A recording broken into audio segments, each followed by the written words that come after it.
Hello student, welcome to chemistry class. और हम पढ़ रहे थे पहला अध्याय जिसका नाम है सॉलिड स्टेट। सॉलिड स्टेट जिसको हम क्या कहते हैं, ठोस अवस्था। ठीक है, तो सॉलिड स्टेट में आपने पढ़ लिया है क्रिस्टल के बारे में और जालक के बारे में। तो जालक को लेके बहुत बच्चों को कन्फ्यूज़न हो रहा है, हमको समझ में नहीं आया मैम, और बहुत से कमेंट भी आए, कॉल भी आए। तो आज हम इसको फिर से रिपीट कर लेते हैं ताकि आप लोगों को देखो, अब एक ट्रिक के थ्रू पढ़ते हैं। आपने बुक के अकॉर्डिंग पढ़ा, अब ये ट्रिक जान लो, बहुत ही ईजी ट्रिक है भाई। देखो, सबसे पहले हम इसके इतिहास की ओर चलते हैं। तो इसका इतिहास क्या बोलता है, सॉलिड स्टेट का इतिहास बोलता है 1800 है ना 20 में सबसे पहले सर सर है ना Sir William Henry Bragg Sir William Henry Bragg ने एक प्रयोग किया। किस में प्रयोग किया, NaCl लवण में प्रयोग किया, जो साधारण नमक है, उनकी संरचना में। किसमें, उनकी संरचना का अध्ययन किया। तब उन्होंने पाया कि उसकी संरचना का अगर क्रिस्टल जालक देखें तो हम जालक देखें, जालक का मतलब होता है बेटा, जैसे मैंने ये ब्लॉक बनाया, ठीक है, ऐसे मैं ब्लॉक रखते गई, फिर इसके ऊपर एक और ब्लॉक रखते गई, ब्लॉक रखते रखते इसमें बहुत सारे मैंने ब्लॉक रखते गए, तो ये एक त्रिविम आयामी संरचना प्रदर्शित करेगा। और ये जो एक एक ठोक कोष्टिका है वो यूनिट सेल काम करेगा। तो यही चीज़ विलियम हेनरी बर्ग ने बताया, NaCl की संरचना का अध्ययन किया तब। तो उन्होंने ये बताया कि 1820 में कि सॉलिड स्टेट में क्रिस्टल जालक की संरचना कितने प्रकार की होती है और किस तरीके से, है ना, इनमें ये अरेंजमेंट कणों का क्या होता है, व्यवस्थीकरण होता है। ठीक है, तो अब देखते हैं, जैसे मैंने एग्जाम्पल में, अब आपके पास ये पज़ल, ये सभी के पास होगा, दिमाग को बहुत शार्प करता है, सब रखना अपने साथ। ठीक है, तो अब देखो बच्चों कि इसमें क्या हो रहा है कि ये बॉक्स को आप मान के चलो जालक, क्या है ये, जालक। ठीक है, लैटेक्स, जिसको हम क्या कहते हैं, लैटेक्स। अब ये जो जालक है, अब ये जालक को मैं हर तरफ से देखूं, ठीक है, तो ये एक त्रिआयामी हो रहा है ना, त्रिआयामी, 3 डायमेंशियल ऐसे घूम रहा है। आपको कंप्यूटर में ऐसे घूमते हुए दिखाई देते हैं ब्लॉक, मतलब ये 3 डायमेंशियल क्या होते हैं, संरचना प्रदर्शित करते हैं। इसी को त्रिआयामी संरचना बोलते हैं। क्लियर हुआ यहाँ पे। तो त्रिआयामी संरचना अगर कोई जालक प्रदर्शित कर रहा है तो किस लिए कर रहा है, जब उसमें जो कोष्टिका है, कोष्टिका, अब ये कोष्टिका, छोटे से यूनिट सेल, ये छोटे यूनिट सेल, ये छोटे यूनिट सेल, अगर मैं इनको अलग अलग इसको तोड़ दूँ, ठीक है, और एक निकाल दूँ, तो ये यूनिट सेल भी त्रिआयामी संरचना दिखाई देगा, है ना, जाहिर सी बात है, क्योंकि ये भी ब्लॉक में। तो इनको अगर मैं एक निकाल दूँ, जैसे यहाँ पे टूटा हुआ है तो एक निकला, तो ये जो छोटा सा आपका यूनिट सेल था वो भी घुमाने पर पूरा त्रिआयामी संरचना दे रहा था। तो अगर आपका कोष्टिका, जालक में उपस्थित कोष्टिका भी त्रिआयामी संरचना प्रदर्शित करता है तो हम उसको क्या कहते हैं, यूनिट सेल कहते हैं। यहाँ पे अब क्लियर हुआ यूनिट सेल। अब देखो यहाँ पे जालक, ये हो गए जालक, ठीक है। तो अब ये जालक जो है, ये जालक छोटे छोटे यूनिट सेल से मिलके बने हुए हैं, दिख रहा है, और ये त्रिआयामी संरचना भी प्रदर्शित कर रहे हैं। तो अब इसकी संरचना के बारे में थोड़ा अध्ययन करते हैं। तो इसकी संरचना क्या बोलता है, सबसे पहले हम इसकी संरचना को बना लेते हैं। एक ठोक कोष्टिका, मतलब कि सिर्फ एक, मैं सिर्फ इतने दूर का सिर्फ एक यूनिट सेल बना रही हूँ। ये मत सोचना कि मैंने जालक बनाया है, मैं यूनिट सेल बना रही हूँ, ठीक है, कोष्टिका। तो यूनिट सेल मैंने बनाया, ठीक है। अब देखो यूनिट सेल, अब मान के चलो, अभी मैंने इसको जालक बोला, अब इसको मान के चलो ये पूरा एक यूनिट सेल है, ये वाला छोटा भाग ये पूरा का पूरा है, ठीक है। तो अब देखो बच्चों कि यहाँ पे मैंने यूनिट सेल बनाया है। यूनिट सेल में कोनों को देखना है, सबसे पहले क्या देखना है हमको, कोने देखना है, कोनों में कितने कण होते हैं, ठीक है, कोनों को देखना है। तो कितने कोण हैं, 1 2 3 4 5 6 7 8, कितने कोण हुए, 8। तो मतलब सभी कोनों में 8 8 क्या हो रहे हैं, कण उपस्थित है। क्लियर हुआ यहाँ पे कोनों। अब देखो, अब जानना है हमको किनारा किसे कहते हैं, क्योंकि प्रश्न में कई बार लिखा रहता है किनारे में उपस्थित कणों की संख्या।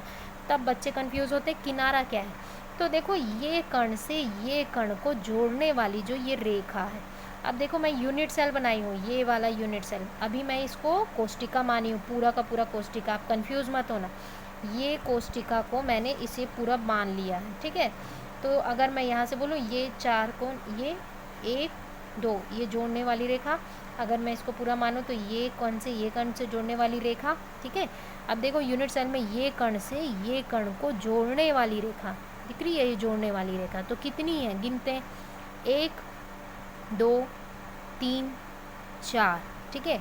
यहाँ पे 1 2 3 4 लिखा, 5 6 7 8 और फिर 9 10 11 12, कितने हो रहे हैं भाई किनारे, 12।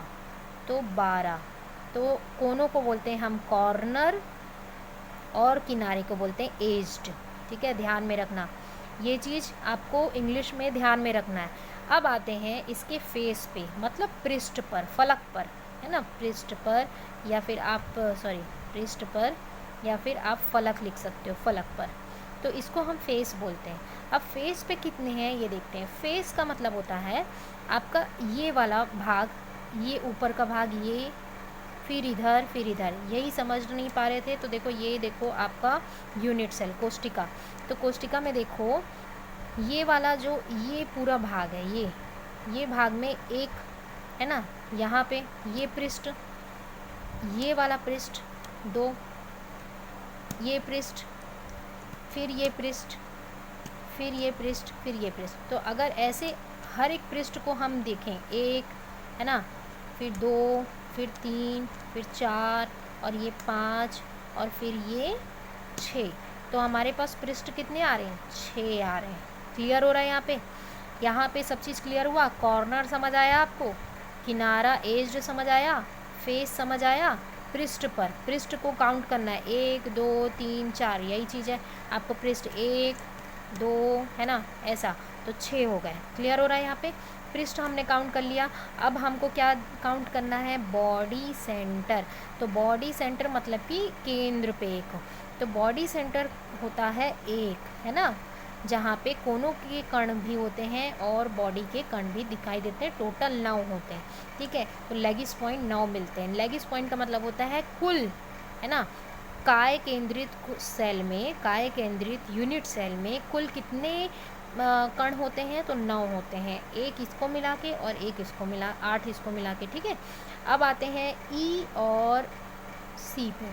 तो ई क्या था आपको, एंड मतलब अंतः कोष्ठकीय, है ना, यूनिट सेल था ना, अंतः कोष्ठकीय, जिसको याद रखना बेटा, इसको बॉडी डायमीटर भी बोलते हैं। क्या बोलते हैं, बॉडी डायमीटर, ठीक है।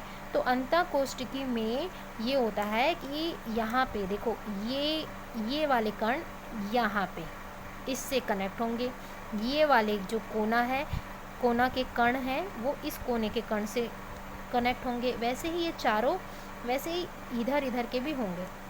मतलब ये वाला कण जो है ये कनेक्ट करेगा इस कण से, ये वाला इस कण से, ये है ना इस कण से, और ये फिर उस कण से। तो इस तरीके से ये चारों एक डायमीटर, तो ये जो अंतः कोष्ठकीय होती है उसकी संख्या होती है 4। आया समझ में। अब यहाँ पे आपको ध्यान में यही चीज़ रखना है बच्चों कि विलियम हेनरी ने ये यूनिट सेल मतलब कोष्ठिका के बारे में ये चीज़ बताया, और विलियम हेनरी ने ये भी बताया कि 2 प्रकार के क्या होते हैं, यूनिट सेल होते हैं। एक हम बोलते हैं उनको प्रीमेटिव, प्रीमेटिव का मतलब होता है हिंदी में इसे प्राचीनतम कहते हैं, प्राचीनतम संरचना। प्रीमेटिव मतलब प्राचीनतम, प्रीमेटिव स्ट्रक्चर का मतलब होता है प्राचीनतम संरचना। नॉन प्रीमेटिव मतलब होता है प्राचीनतम नहीं है, मतलब अप्राचीनतम संरचना। तो प्राचीनतम संरचना जो एक नॉर्मल आप ब्लॉक के देखते हैं इस तरीके से, ठीक है, ये दिख रहा है। और नॉन प्राचीनतम में जो 7 प्रकार के हमने पढ़े हैं, षष्ठीय, चतुष्फलकीय, अष्टफलकीय, ये सारे 7 से फिर 14 प्रकार के आपको क्या दिखेंगे, कोष्ठिका के संरचना दिखाई देंगे। तो अब यहाँ पे समझ आ रहा है, टोटल क्लियर हुआ। यहाँ पे सबसे पहले सॉलिड स्टेट मतलब कि ठोस अवस्था को किसने पढ़ा था, अध्ययन किसने किया था, 1820 में क्रिस्टल जालक के बारे में विलियम सन हेनरी ने बर्ग ने NaCl लवण में अध्ययन करके उसकी संरचना के बारे में बताया था। तब उन्होंने ये बताया कि जो एक पूरा क्रिस्टल जालक होता है वो छोटी छोटी इकाइयों से मिलके बना होता है। उन इकाइयों को हम यूनिट सेल कहते हैं। क्लियर हो रहा है? उन इकाइयों को क्या कहते हैं? यूनिट सेल कहते हैं। और जो ये यूनिट सेल होते हैं इनके सभी प्रकार जो भाग होते हैं, corner, aged, face, body centre, body diameter, ये इनके कितनी संख्या होती है इनके बारे में बताया। और साथ ही साथ विलियम हेनरी ने ये बताया कि प्रीमेटिव और नॉन प्रीमेटिव स्ट्रक्चर, प्राचीनतम और अप्राचीनतम संरचना क्या होता है। तो अब आया समझ में ये चीज़। तो अब इससे रिलेटेड और डाउट होगा तो आप लोग पूछो, ऐसा नहीं कि नहीं पूछना है। आपको तुरंत मैं वीडियो बना के दे दूँगी बच्चों, लेकिन आप लोग पूछना बंद मत करो क्वेश्चंस, है ना। क्वेश्चन करोगे तभी आप लोगों का बोर्ड है क्लियर होगा अच्छे से, ठीक है, क्योंकि NCERT हो गया है, आपको फुल मेहनत करना है। ऑल द बेस्ट बच्चों। ये फ्यूचर के लिए भी आपके नीट वीट जितने भी आप एग्जामिनेशन में बैठने वाले हैं, ये बेस आपका क्लियर होना ज़रूरी है। तो बेस पे फुल फोकस करो। ऑल द बेस्ट बच्चों।